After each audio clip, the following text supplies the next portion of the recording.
বাবা, মুসলমান সমাজের কিছু ছেলে মেয়ে মলাই চাঁদ কাজীকে ডেকে বলেছিল, কাজী সাহেব তুমি জাতিতে মুসলমান, মুসলমান হয়ে তুমি হিন্দুদের হরিনাম করছো, তুমি যদি হরিনাম বন্ধ না করো আমরা কথা দিলাম তোমার মৃত্যুর সময় আমরা কেউ তোমার পাশে এসে দাঁড়াবো, কেউ তোমার দেহটা নিয়ে কবরস্থানে নিয়ে যাব না, কেউ আমরা তোমার কবরের উপরে ফুল দেব না, মৃত্যুর পরে শিয়াল কুকুরে ছিঁড়ে খাবে তোমার এই দেহ, কেউ তোমার পাশে আসবে না যদি হরিনাম না ছাড়ো। কথাটা শুনে কাজী সাহেব ছুটে গিয়েছিল গৌর হরির চরণে। দয়াময়, হরিনাম করা কি অপরাধ? সবাই ভক্তরা তাদের খোলগুলো নিয়ে ভেঙে দিত আর করতালগুলো নিয়ে ওই গঙ্গার জলে ভাসে। হরিনামের বিরোধী ছিল বাবা। এখন সে ঘরে গিয়ে ঘুমিয়ে আছে, নির্জন নিশীথে দেখতে পেল কে যেন তার সম্মুখে এসেছে। দেহটা মানুষের মতো কিন্তু মাথাটা পশুর মতো। সে কে? তা ভগবান ওই যে নৃসিংহরূপ ধারণ করেছিলেন না, নৃসিংহরূপ ধারণ করে এসেছে। কাজী সাহেব তুমি নিতুই নিতুই ভক্তগণের হরিনামের ব্যাঘাত ঘটাও, খোলগুলো ভেঙে দাও, করতালগুলো গঙ্গার জলে ফেলে দাও। শোনো, আজ থেকে তুমি যদি হরিনামের ব্যাঘাত ঘটাও, শোনো মলাই চাঁদ কাজী, আমি কথা দিচ্ছি আজ থেকে ঠিক 1 মাস বাদে এই দিনে আমি তোমাকে স্বয়ং নিতে আসব। তোমার মৃত্যু হবে 1 মাসের পর। 1 মাস আমি তোমাকে সময় দিলাম। এই 1 মাসের মধ্যে তুমি যদি তোমার স্বভাব বদলাতে না পারো, তুমি যদি ভালো না হও, 1 মাস বাদে এই দিনে আমি তোমায় নিতে আসব। এই কথা শুনে মলাই চাঁদ কাজী ছুটে গিয়ে আছাড় খেয়ে পড়েছিল গৌর হরির চরণ। প্রভু আমায় ক্ষমা করে দাও। মলাই চাঁদ কাজী পরম কৃষ্ণ ভক্ত, হরি ভক্ত হয়ে গেল। যেখানে হরিনাম সংকীর্তন হতো ওই মলাই চাঁদ কাজী ছুটে যেত হরিনাম শোনার জন্য। বাবা, মুসলমান সমাজের কিছু ছেলে মেয়ে মলাই চাঁদ কাজীকে ডেকে বলেছিল, কাজী সাহেব তুমি জাতিতে মুসলমান, মুসলমান হয়ে তুমি হিন্দুদের হরিনাম করছো, তুমি যদি হরিনাম বন্ধ না করো আমরা কথা দিলাম তোমার মৃত্যুর সময় আমরা কেউ তোমার পাশে এসে দাঁড়াবো, কেউ তোমার দেহটা নিয়ে কবরস্থানে নিয়ে যাব না, কেউ আমরা তোমার কবরের উপরে ফুল দেব না, মৃত্যুর পরে শিয়াল কুকুরে ছিঁড়ে খাবে তোমার এই দেহ, কেউ তোমার পাশে আসবে না যদি হরিনাম না ছাড়ো। কথাটা শুনে কাজী সাহেব ছুটে গিয়েছিল গৌর হরির চরণে। দয়াময়, হরিনাম করা কি অপরাধ? কৃষ্ণ নাম করা কি পাপ? যে হরিকে ডাকে হরি তার হয়ে যায়, যে আল্লাহকে ডাকে আল্লাহ তার হয়ে যায়। তবে কেন এত দ্বিধা, এত দ্বন্দ্ব? আমার সমাজের ছেলে মেয়েরা বলেছে আমার মৃত্যুর সময় কেউ তারা আমার পাশে আসবে, তারা কেউ আমার দেহটা নিয়ে কবরস্থানে নিয়ে যাবে না, আমার কবরের উপরে কেউ ফুল দেবে না। তাহলে কি আমি উদ্ধার পাবো? গৌর হরি বললেন, কাজী সাহেব তুমি কি জানো না কেউ নাই যা আমি ভগবান আছি। আমি তোমায় কথা দিলাম তোমার শেষের দিনে যদি কেউ নাও আসে তোমার পাশে,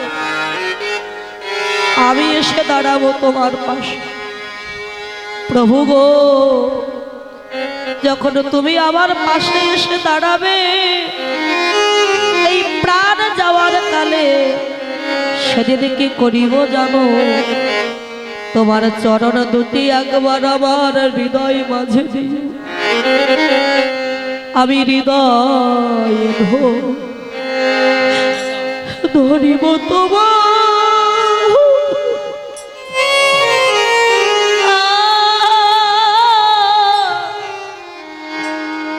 তোমারও দুটি চরণ গো। ও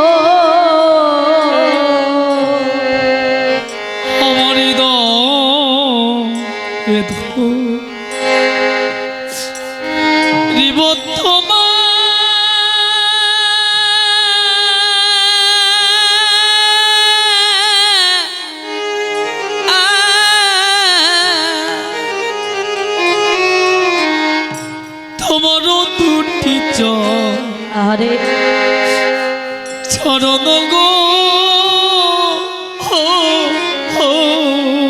আর নয়নে হেরিব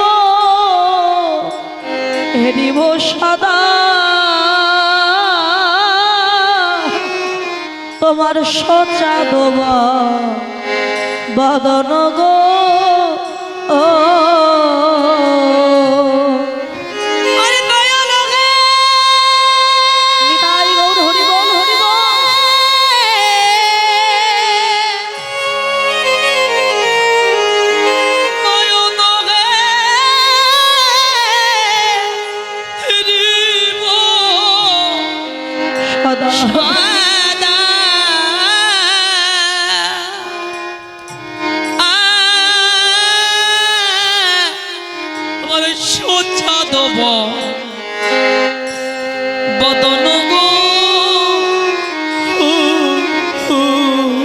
সেদিনে যেন চরণ ছাড়া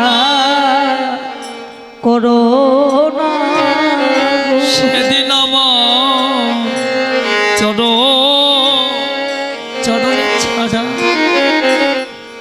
আমায় করো না গো তোমার ওই চরণে যেন মতি থাকে আমার চরণ ছাড়া করো না গো। আমার ওই চরণে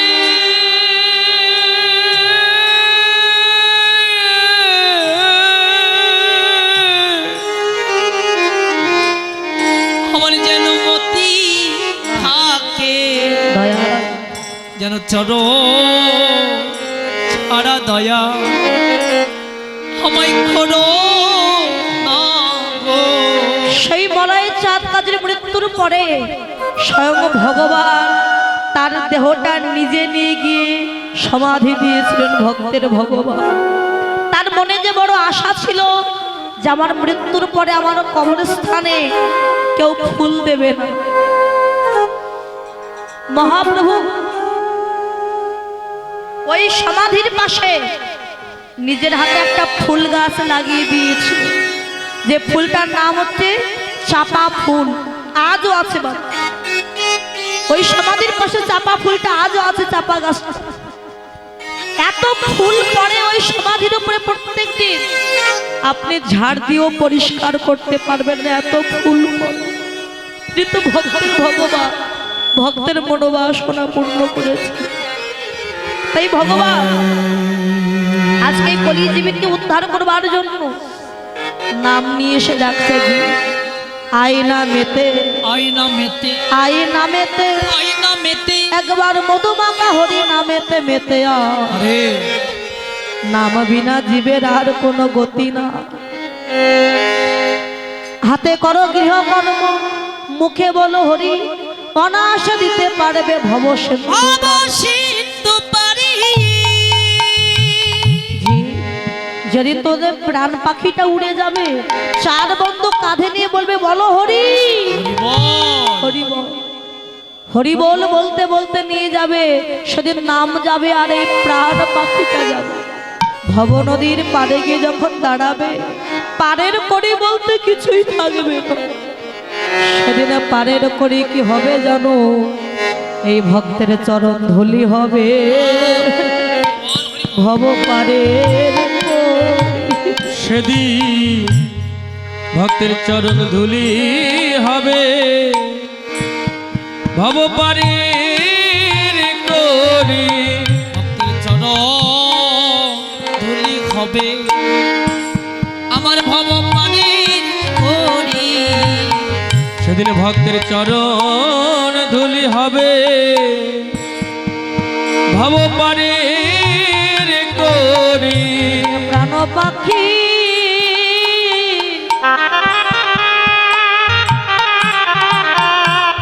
তোমার বিদায় নিবে, ভক্তের চরণ ধুলি হবে, ভব পারের করি। যেদিন প্রাণ পাখি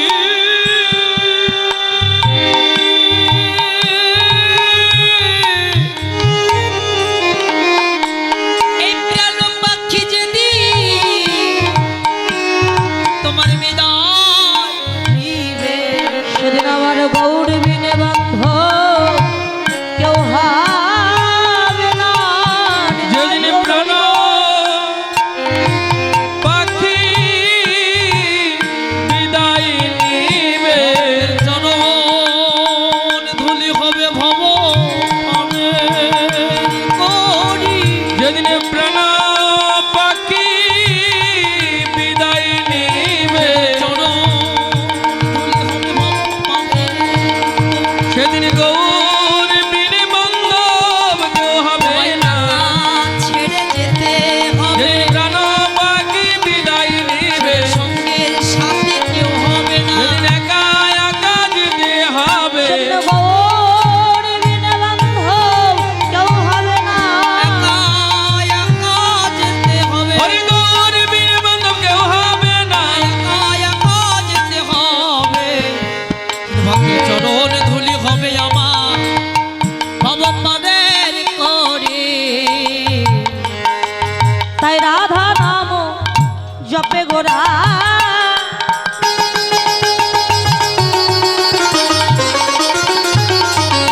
পরম রতনে। রাধা নাম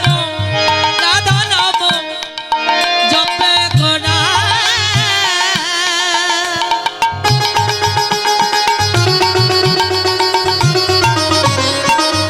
পরম যতনে। হরে রাধা নাম জপে গোরা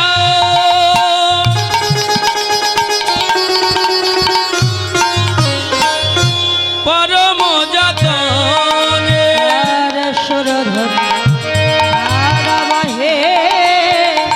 অরুণ নয়নে ধনে রাধা মহে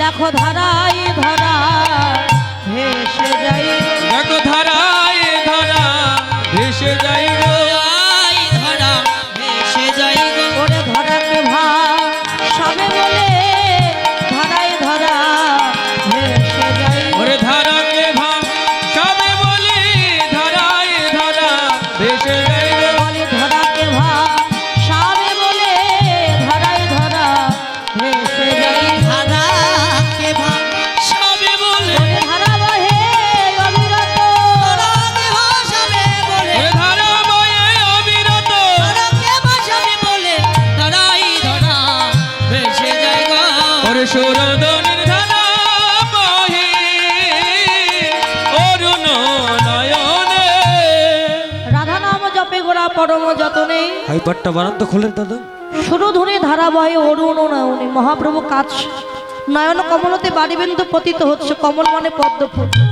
নয়ন কমল থেকে বাড়ি